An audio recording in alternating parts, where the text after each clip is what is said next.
افسانہ بھنور، تحریر غلام عباس۔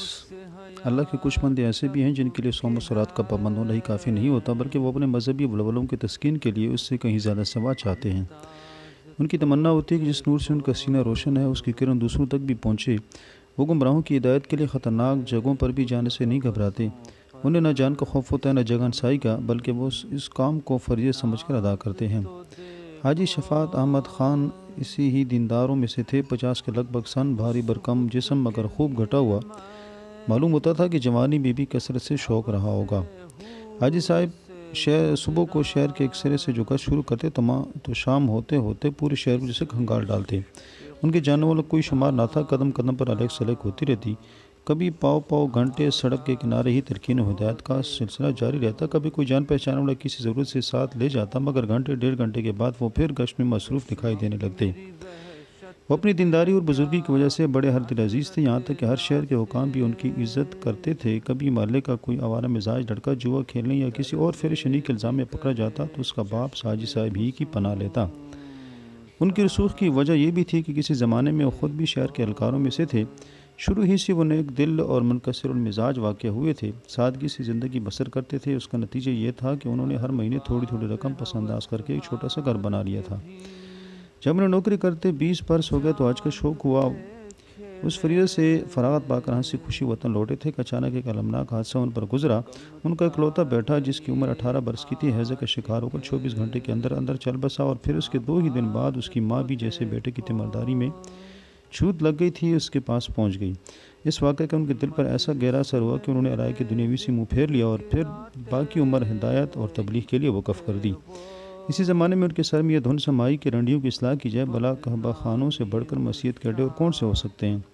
چنانچہ انہوں کا دستور تھا کہ ہر جمعرات کی شام وہ قرآن مجید سے جزدان میں رکھ سینے سے لگا رنڈیوں کے بازار کا رخ کرتے، انہیں گناہوں سے توبہ کرنے اور نیک راہ پر چلنے کی ہدایت کرتے۔ رفتہ رفتہ ان عورتوں کے گھروں میں ان کی آمد و رفت ایک معمول بن گئی۔ ان کی صورت دیکھتی گانا بجانا بند کر دیا جاتا، ان کے پند و نصائح کو خاموشی سے سنا جاتا۔ اس کے بعد اس گھر کی کوئی بڑی رنڈی، بڑی بوڑھی نائکہ ایسے لہجے میں جو ہوتا تو نرم مگر تان سے خالی نہ ہوتا کہتی، حضرت اپنے شوق سے تو ہم یہ گناہ کرتے نہیں، یہ دوزخ جو لگا ہے اس کو بھی تو بھرنا ہے۔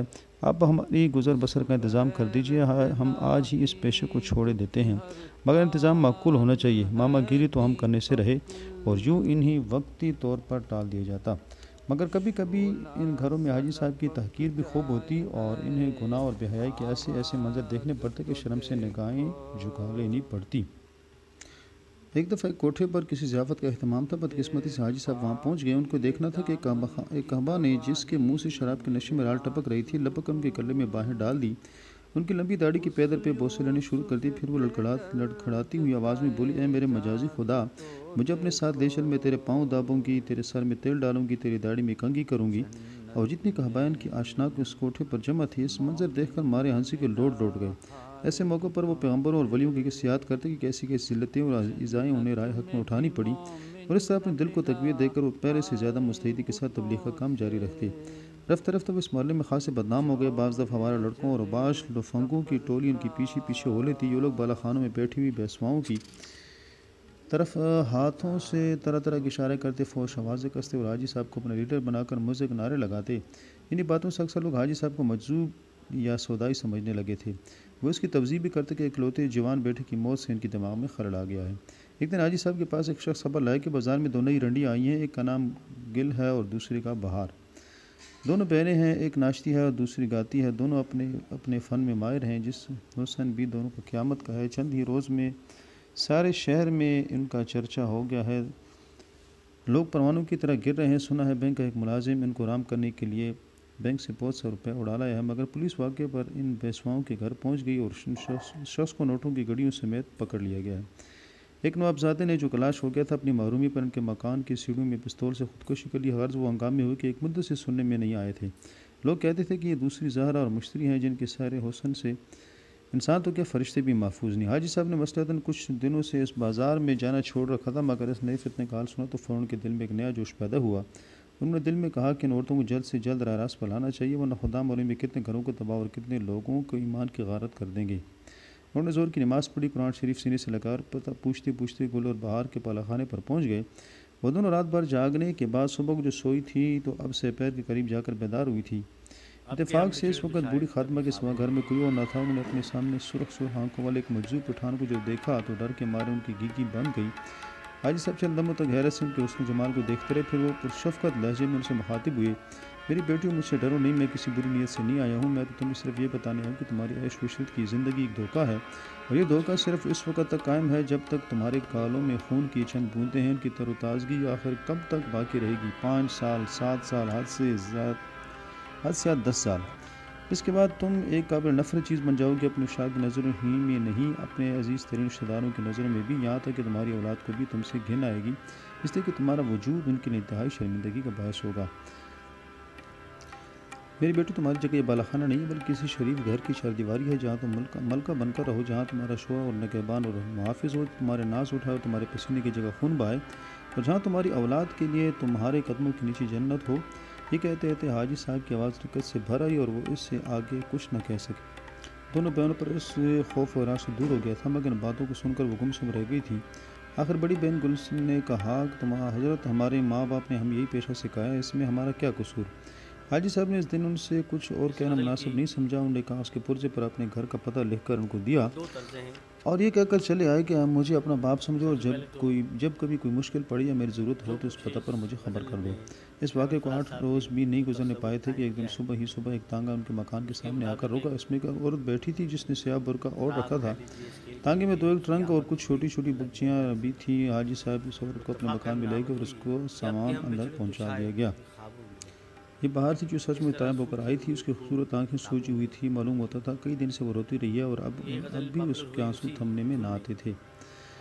وہ اپنی گناہ کی زندگی سے طائب ہو کر حاجی صاحب کے پاس آ گئی تھی۔ حاجی صاحب اپنی اس کامیابی پر، جو بازاری عورتوں کے اصلاح کام کے سلسلے میں ان کی پہلی فتح تھی، حاجی صاحب کو اس قدر خوش ہوئی کہ شاید بیٹے کے جی اٹھنے پر بھی نہ ہوتی۔ انہوں نے فوراً کپڑے بدلے اور سودا صرف لینے بازار چلے گئے۔ ان کے پیچھے بہار نے جھاڑو لے کر صفائی کی۔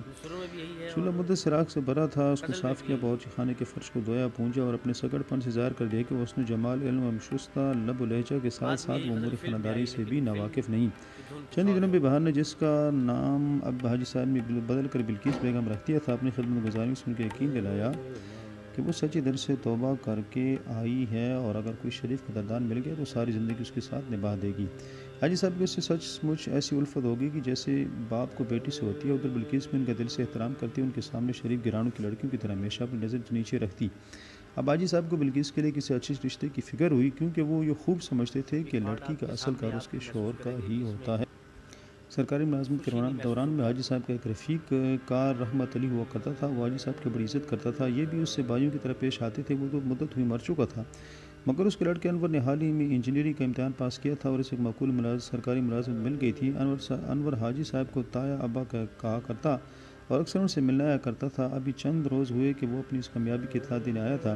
ابھی تک اس نے شادی نہیں کی تھی۔ بلقیس کے رشتے کے سلسلے میں ان کا خیال فوراً اس کی طرف گیا۔ وہ اس کے دفتر پہنچے اور اس کو شام کے کھانے پر بلایا۔ ادھر گھر آ کر انہوں نے بلقیس سے کہا، بیٹی، آج شام ایک مہمان آ رہا ہے، وہ میرے ایک نہایت عزیز دوست کی نشانی ہے، تم یہ میلے کپڑے اتار کر کوئی اچھے سے لباس پہن لینا، وہ میرے بیٹوں کی طرح ہے، اس سے پردہ نہیں کرنا ہوگا۔ شام کو انور کھانے پر آیا تو بلقیس کے حسن، اس کی شائستگی اور حیا کو دیکھ کر مبہوت رہ گیا۔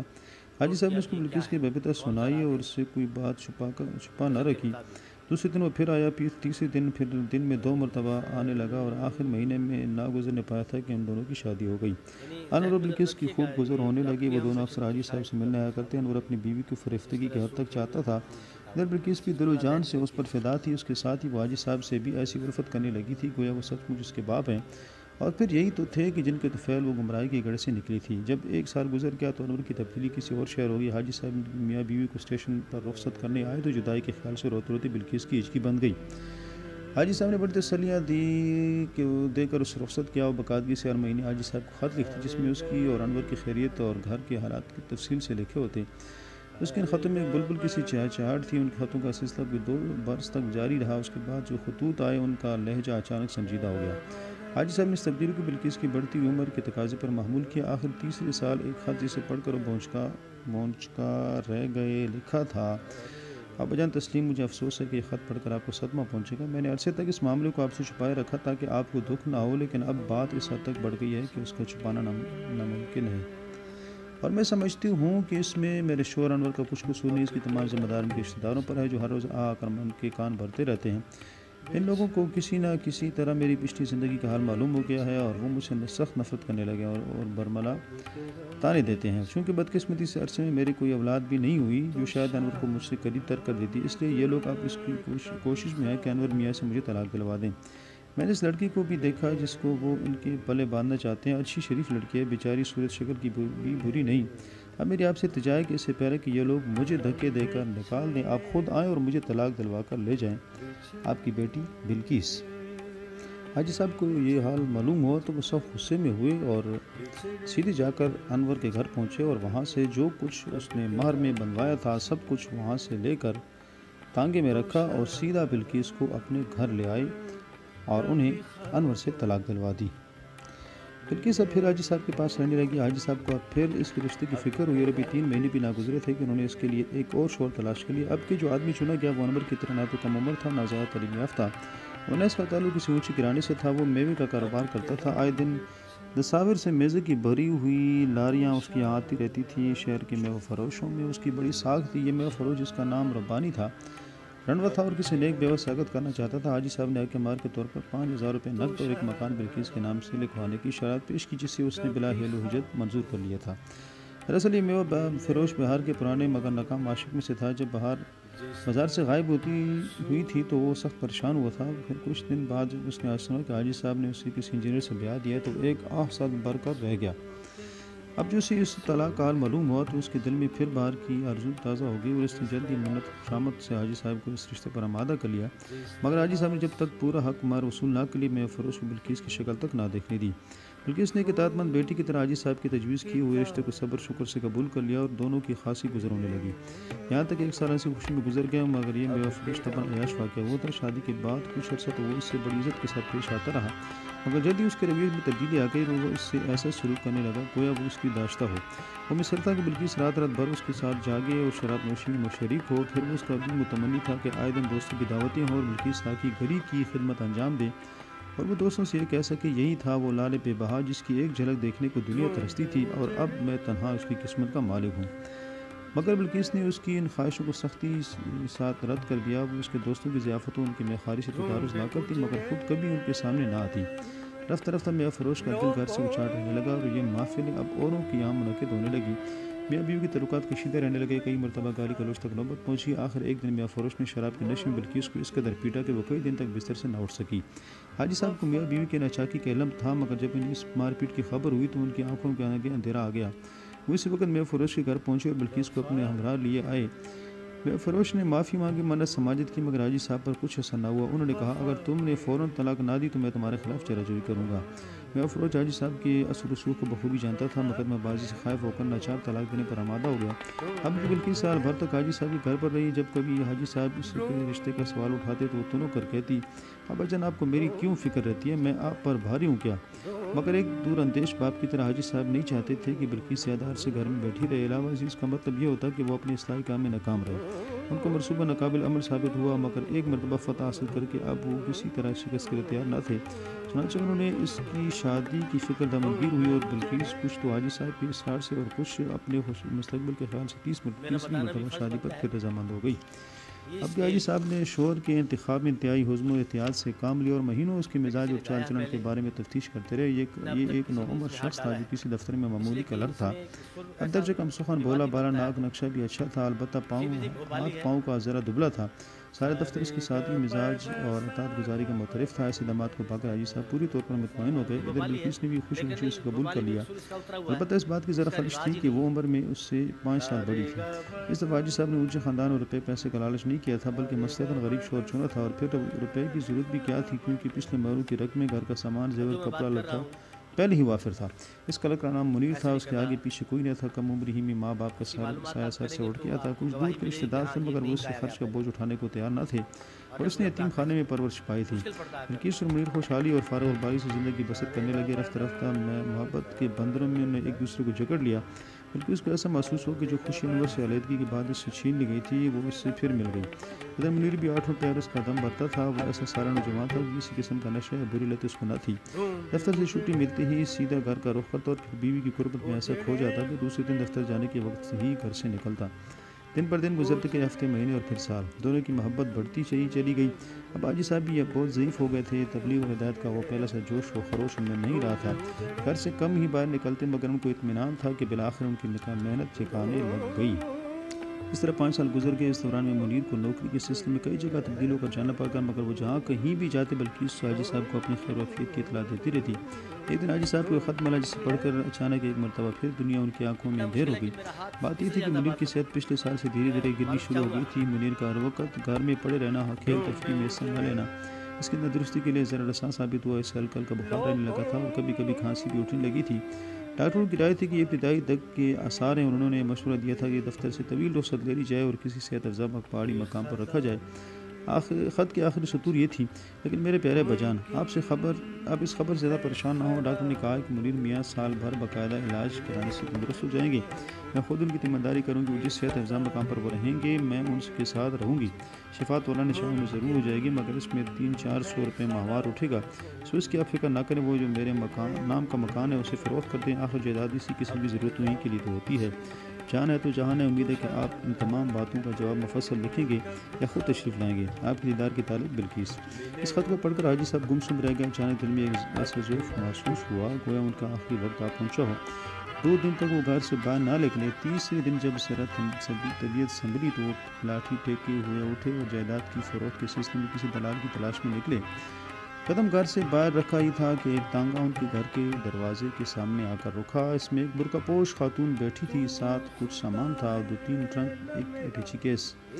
حاجی صاحب ٹھہر گئے۔ ان کی صورت دیکھ کر اس خاتون نے چہرے سے نقاب اٹھا دی۔ اس کا سن 30-35 برس سے کسی طرح کم نہ ہوگا، مگر اس کے حسن میں ابھی تک غضب کی شادابی تھی۔ میں بہار کی بین گل ہوں، اس نے بڑی لجاجت سے کہنا شروع کیا۔ 10 سال ہوئے جیسے حضور نے میری بہن کو دین اور آخرت کی راہ دکھائی تھی، ویسے ہی مجھ پر بھی کرم کی نظر ہو جائے۔